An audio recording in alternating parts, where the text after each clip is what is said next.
Okay guys, we got an interesting one here. So we got this Jeep Gladiator, okay, and they said they were welding on the exhaust and then the car will start but the battery will die.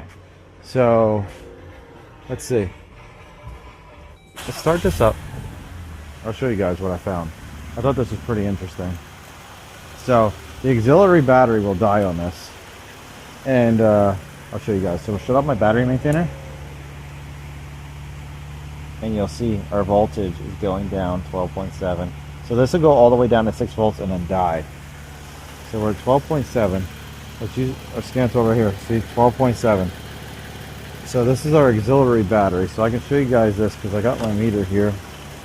We'll connect our meter up to our main battery right here. This took a little bit to find out. See, we're at 14.32 volts. But yet, that's on our main battery. This is 2 batteries because it has start-stop. So our auxiliary battery is right there. And you see we're down to 12.5. So if you come over here, 12.5, 12.6. I don't know if we can scan this. I think my scan tool is messed up. I had this replaced, and now it's taking down our network and everything. So I gotta figure out what's going on with this. I can't scan any interior buses on like Ford or Chrysler. Before it used to be GM, and then I got replaced and it was working. Let's see, what's our code? Oh, I thought. Let's see. Coming. Yeah, this is all because it died. So let me show you guys the diagram right here. So we'll bring up a diagram. Hopefully my laptop's still charged enough. Guess I'll have to charge this up.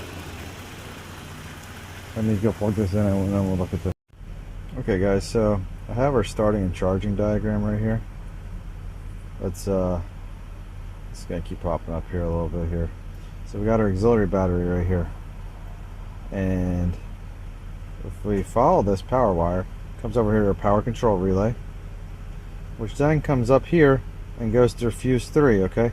I checked all these other, this red wire also comes over, and it comes up here to like fuse 10, I think. Fuse 10? Oh no, it comes up after fuse 10. So that goes to like the start run relay. Over here, we got this fuse 3. So, come in here, I couldn't, like I had checked all the fuses that were on that diagram just to make sure, because I didn't know what they did. So, look at this, we're down to 12.1 volts. And then our scan tool will show 12.2. So what I did some quick checks. So like I took my test light and I went like this. Like, let's see, let's flip one to there. Let's see, we have power. So I went like this. I'm like, oh, they're all good. All these fuses here, I thought they were all good. But watch this. So you see that? We're on every one. You can see the test light lights. Every single one. So let me show you guys what I found. So let's shut this off. Shut that off. We'll come over here. I don't know why this video is jerky. Okay. Hopefully it's not as jerky now. So if we take this off, I didn't know how to know which ones of these were fuse 3 or if these were fuse 3.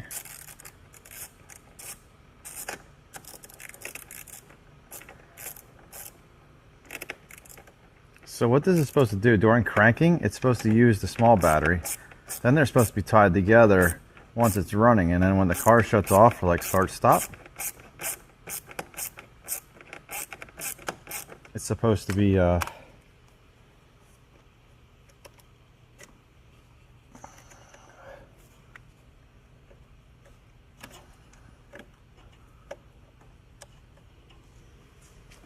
it's supposed to connect them together.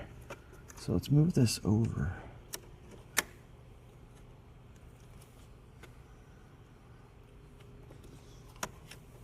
I don't know if we can get this to fit. But anyway, let me take my test light Where's my test light?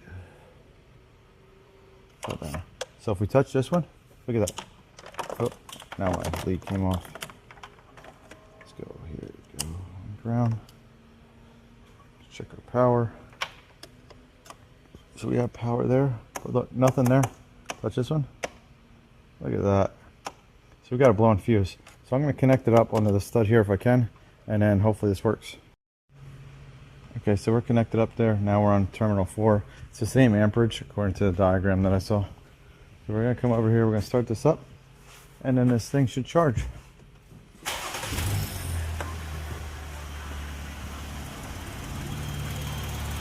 Look at that. 13.6 volts. 14. And over here, same thing. So, hope you guys like this. See you later.